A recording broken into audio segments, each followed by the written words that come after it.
রাজু ফাজু হতো রাত্রের খাসি সকালে বাসি। রাজু ফাজু কে খাজু এসব না। এক প্লেটে 3টে পরোটা, আনলিমিটেড তরকারি, একটা সেদ্ধ ডিম, এক টুকরো পেঁয়াজ, একটা কাঁচা লঙ্কা, 30 টাকা। পশ্চিমবঙ্গ হলো একটি বেকারত্বের কারখানা। সেখানে কিছু ফুড ব্লগাররা করে কীর্তি কারখানা। এখানেই হলো রাজুদা ফেমাস। রাজুদার মুখে এলো হাসি, নন্দিনীদের মুখে এলো ফাটামাসি। চলো রাজুদার সম্পর্কে কিছু বলা যায়। জয় শ্রীরাম বন্ধু, তোমরা সব কেমন আছো? আশা করি সব ভালোই আছো। চো বেশি কথা না বাড়িয়ে ভিডিও শুরু করা যায়। এখন আমাদের পশ্চিমবঙ্গে এখন রাজুদাই চলছে। রাজুদা এত বড় সাম্রাজ্য তৈরি করলো কী করে? রাজুদা সাম্রাজ্য বলা ভুল, তবুও বলছি আমি সাম্রাজ্য। রাজুদা এত বড় সাম্রাজ্য তৈরি করলো কী করে? রাজুদার আগে বৃত্তান্ত সব কিছু জেনে আগে একটু মোটিভেট হয়ে নিই, তারপর তোমাদেরকে রাজুদার নিয়ে কিছু ঘটনা বলবো। তো ভিডিওগুলো দেখে তারপর তোমরা জাজমেন্ট করবে কি বলি। তো শুরু করা যাক। গায়েস, আমি পকেট পরোটা রাজু বলছি। দিনের যে জার্নিংটা কাটিয়ে 3:45 ট্রেন ধরে উমা থেকে শিয়ালদা গিয়ে পরোটা। ওহ মারা, একটু বেশি মোটিভেট হয়ে গেল মারা, আর এত বেশি মোটিভেট হওয়া যাবে না। ওহ অনেকে খেত না বলে আগে না না না, সত্যি খেত না, নিয়ে বসে থাকতাম। রাজুদা ধরে ফেলেছি। বলছি রাজুদা কিছু হচ্ছে নাকি? মেশানো ফেসানো মানে তোমরাই বলো। আগে মানে কেউ পরোটা খেত নিয়ে কিছু করতো নিয়ে বসে থাকতো, এখন এমনই কি হলো হঠাৎ করে রাজুদার পরোটা এত ভাইরাল হয়ে গেল। তো রাজুদা বলছে নাকি ইনলিগাল অ্যাকশন নেবে। চোখ কেন ইনলিগাল অ্যাকশনটা নেবে, দেখো ভিডিওটা। একজন অসাধু লোক আমারই নাম দিয়ে একটা ফেক অ্যাকাউন্ট খুলেছে। আপনি পেজটা বন্ধ করে দিন, নাহলে আমি ইল্লিগাল অ্যাকশন নিতে বাধ্য হব। বলছি কি রাজুদা, আমাদের পশ্চিমবঙ্গে কোনো লিগাল বলে কোনো জিনিস আছে? আমাদের পশ্চিমবঙ্গে কোনো তো লিগালভাবে তো কিছু হয়নি, লিগালভাবে কিছু হবেও না। এই গরু, কয়লা, চাকরি। তো চাকরির কথা বলতে একটা মনে পড়লো, তোমাদের একটা ভালো বিজনেস স্টাইল দেবো, আইডিয়া দেবো। তো আইডিয়াটা শোনো, তোমরা ভালো ইনকাম হবে তোমার চাকরির চেয়ে, ভালো ইনকাম এটাতে। রাজুদার এই এত বড় মিথ্যাটা তোমাদেরকে আমি ধরাবো কি করে, গণিতের ভাষা। তোমাদেরকে বললাম না একটা বিজনেস আইডিয়া দেবো। তো রাজুদা পার ডে পরোটা বিক্রি করে 100 পিস। 1 কেজি ময়দার দাম হচ্ছে 30 টাকা, আর 1 কেজি ময়দায় 20 পিস পরোটা হয়। তাহলে রাজুদা বিক্রি করে 400 পিস পরোটা। তাহলে 400 পিস পরোটা তৈরি করতে ময়দা লাগবে 20 কেজি ময়দা। তাহলে 20 কেজি ময়দার দাম হচ্ছে কত করে? 30 টাকা করে দিতে, তাহলে 600 টাকা হচ্ছে। তাহলে 1 পিস পরোটার দাম কত হচ্ছে? 600 ভাজিত 400। তাহলে 1 পিস পরোটার দাম পড়ছে 1 টাকা 5 পয়সা, মানে 1.5 টাকা। তাহলে 3 পিস পরোটার দাম কত পড়ছে?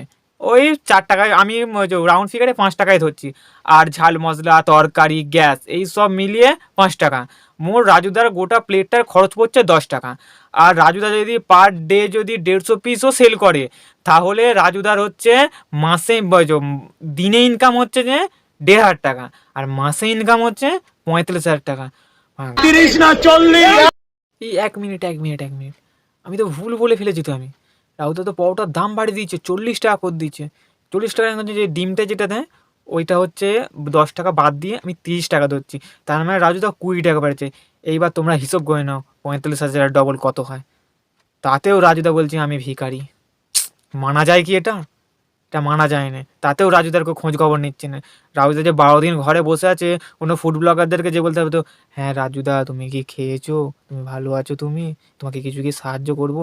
রাজুদা যদি মাসে 45,000, এখন 45,000 টাকা ইনকাম রাজুদার মাসে, তাতেও সে 12 দিন বসে থাকলে সে খেতে পাচ্ছে না। সে তো আজকে 12 দিন ঘরে বসেছিলাম, কোনো ফুড ব্লগার তো একটা ফোন করনি যে তোমার কি দিন চলছে।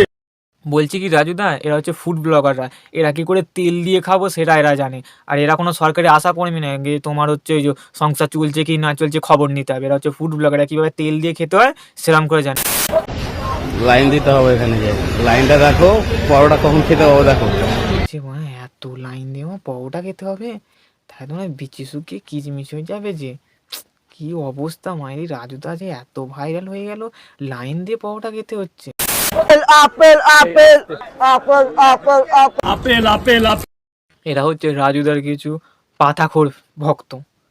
ওফ, আমার তো বলাই বলেছে, যদি গুরুদেবী যদি পাতা করে তাহলে তো শিষ্যরা তো পাতাখোর হবেই।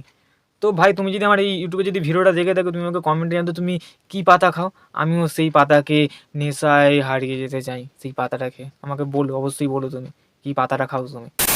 হয়েছে দাও, 60 টাকা দাও। পড়ে যাবে, যা চলে গেল, বললাম আমি পড়ে যাবে। এই জন্যই তো আমি বলি রাজুদার তরকারিতে কীভাবে এত টেস্টটা কীভাবে এসছে। রাহুদার তো ওই ঘামে মাখানো হচ্ছে, ওই যে মাইকগুলো যদি 2-3 বার পায় তাহলে তো স্বাদ তো এমনিতেই চলে আসবে। নোনতা নোনতা সেই স্বাদ পুরো, সেই টেস্ট। এর হচ্ছে দারুদা তোমার একটা ঘামের চচ্চড়ি নাম দেওয়া দরকার।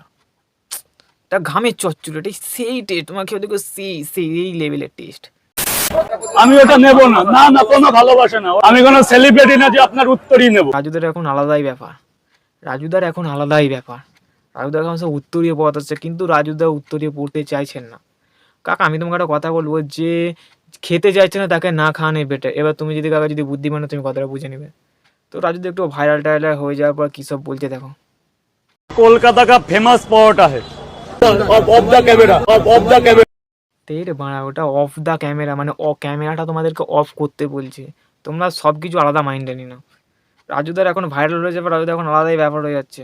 আর বেশি ভিডিও বাড়াবো না, তো সাবস্ক্রাইবটা করো। তোমার এত কঞ্জুসি করছো আমার সাবস্ক্রাইবের বেলাতে, তো ভিডিও তো ঠিকঠাকই দিচ্ছে, সাবস্ক্রাইবটা করো না প্লিজ। সাবস্ক্রাইবটা করে নিও এই ভিডিওটাতে, যেন আমার 50টা সাবস্ক্রাইবার হয়ে যায়। তো আবার আসবো কোনো নতুন ভিডিওতে। আজকে